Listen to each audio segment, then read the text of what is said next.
बहुत समय पहले की बात है। एक छोटे से गांव में एक विद्वान ब्राह्मण रहता था। वह अपने ज्ञान और शिक्षा के लिए दूर दूर तक प्रसिद्ध था। उसके पास वेद, पुराण और शास्त्रों का गहन ज्ञान था। गांव के लोग उसे बहुत सम्मान देते थे, लेकिन विद्वान ब्राह्मण में एक कमी थी।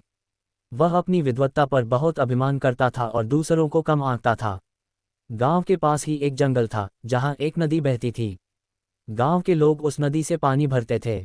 एक दिन ब्राह्मण ने नदी के पास एक किसान को देखा, जो अपने सिर पर एक बड़ा घड़ा उठाए हुए पानी भरने जा रहा था।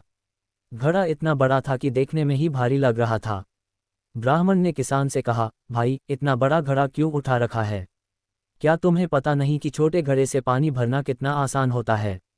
किसान मुस्कुराया और बोला, पंडित जी, इस घड़े की उपयोगिता को समझने के लिए बुद्धि से अधिक अनुभव की आवश्यकता है। ये बड़ा घड़ा मेरे लिए बहुत काम का है। ब्राह्मण हंस पड़ा और बोला, बुद्धि से बड़ा कोई घड़ा नहीं हो सकता।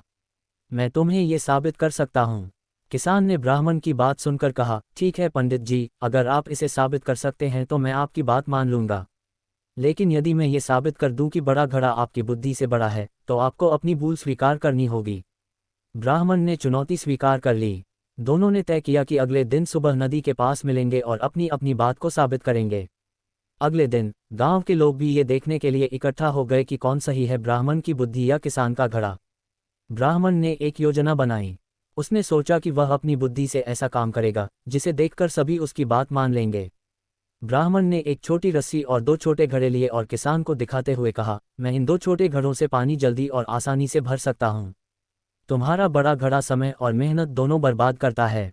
किसान मुस्कुराया और बोला, पंडित जी, आप जरूर अपनी कोशिश कीजिए, लेकिन मैं अपने बड़े घड़े का उपयोग करूंगा। देखते हैं कौन अधिक पानी भरता है। ब्राह्मण ने अपनी बुद्धि का उपयोग करते हुए एक एक करके दोनों घड़ों को भरना शुरू किया। उधर किसान ने अपने बड़े घड़े को नदी में डाला और एक ही बार में उसे पूरा भर लिया। किसान ने जल्दी से अपना घड़ा उठाया और गांव की ओर चल पड़ा। ब्राह्मण अभी भी अपने छोटे घड़ों में पानी भरने में ही व्यस्त था। जब उसने देखा कि किसान गांव पहुंच चुका है और उसने अपने घड़े का पानी खाली भी कर दिया है, तो वह हैरान रह गया।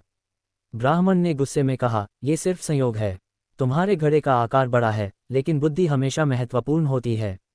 किसान ने शांत स्वर में उत्तर दिया, पंडित जी, बुद्धि महत्वपूर्ण है, लेकिन सही साधन और व्यवहारिकता के बिना उसका उपयोग नहीं हो सकता।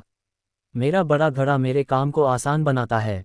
आपकी बुद्धि अच्छी है, लेकिन यदि साधन उचित न हो तो वह व्यर्थ हो जाती है। ब्राह्मण ने किसान की बात सुनी और सोच में पड़ गया। उसने महसूस किया कि केवल ज्ञान का घमंड करना गलत है। वास्तविक जीवन में अनुभव और साधनों का भी महत्व होता है। गांव के लोग भी ये देखकर प्रसन्न हुए कि ब्राह्मण ने अपनी गलती स्वीकार कर ली। उसने किसान से कहा, भाई, आज तुमने मुझे सिखाया कि केवल बुद्धि ही पर्याप्त नहीं है। जीवन में सही समय पर सही साधनों का उपयोग करना भी उतना ही जरूरी है। तुम्हारा बड़ा घड़ा वास्तव में मेरी बुद्धि से बड़ा है।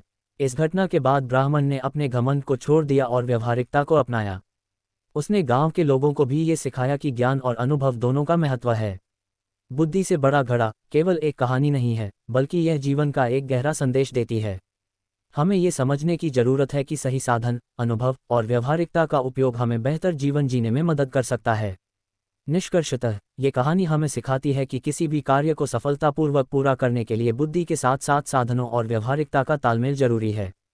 इस प्रकार जीवन में बुद्धि से बड़ा घड़ा होने का महत्व समझ में आता है।